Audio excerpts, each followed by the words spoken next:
அனைவருக்கும் வணக்கம். இந்த ஜோதிட கலையை கற்றுத்தந்த அத்தனை குருமார்களுக்கும் அந்த வணக்கத்தை தெரிவிக்கிறேன்.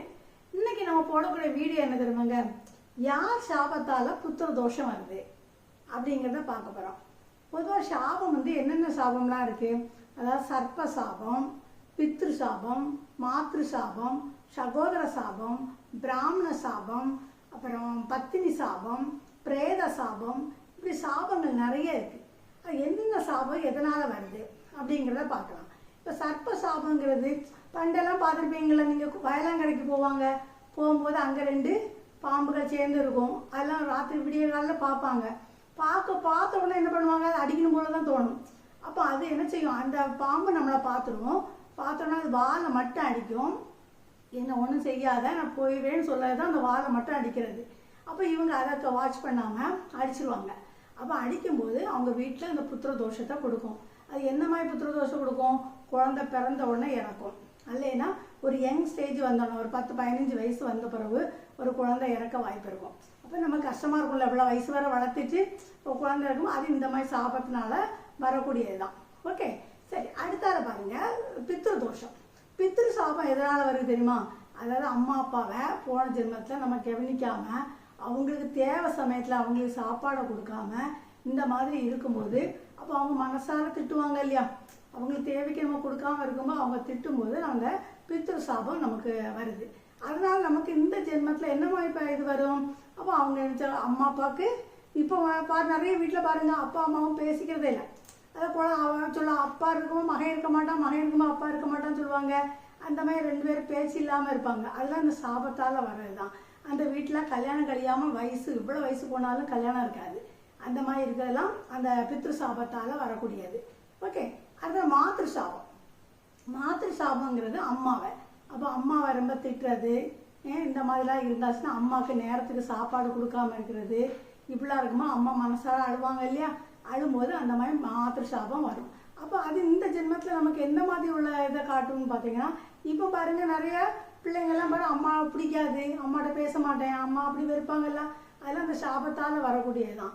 அப்போ அந்த பிள்ளையோட அந்த வீட்டில் ஆண் வாரிசு அதிகம் இருக்காது.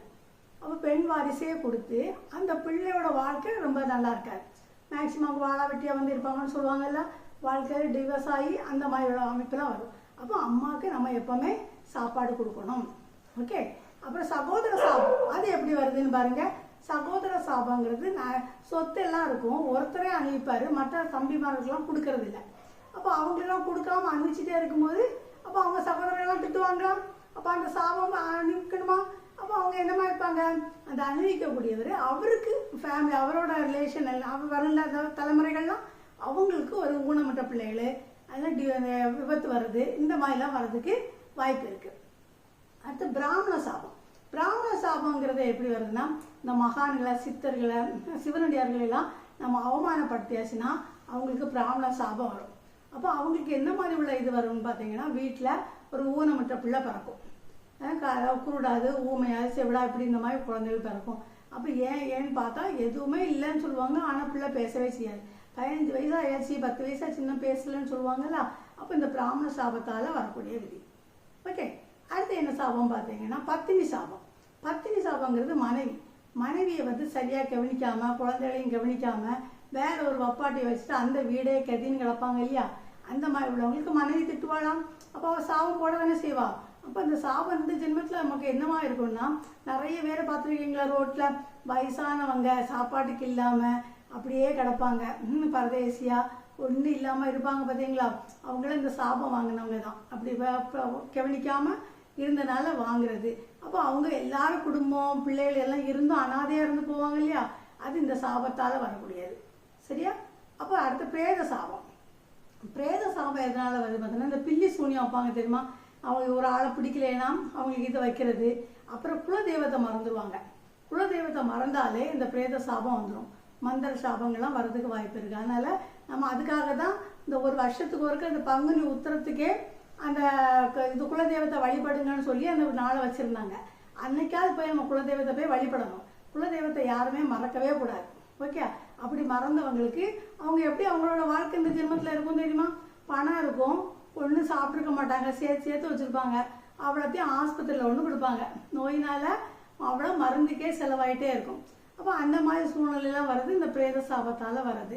அப்போ நாம அது என்னென்ன தப்பு செய்தோமோ அதுக்கு எல்லாமே நம்ம நிவர்த்தி என்ன பண்ணணும். நிறைய பேருக்கு இந்த இதனால என்ன தெரியுமா, தொழில் லாஸ் ஆகும்.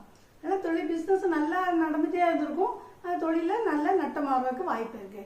இதுக்கெல்லாம் தான் நான் நல்ல ஒரு பரிகாரத்தை நான் அடுத்த வீடியோவில் சொல்லியிருக்கேன். நீங்கள் அதை பாருங்கள். தேங்க்யூ.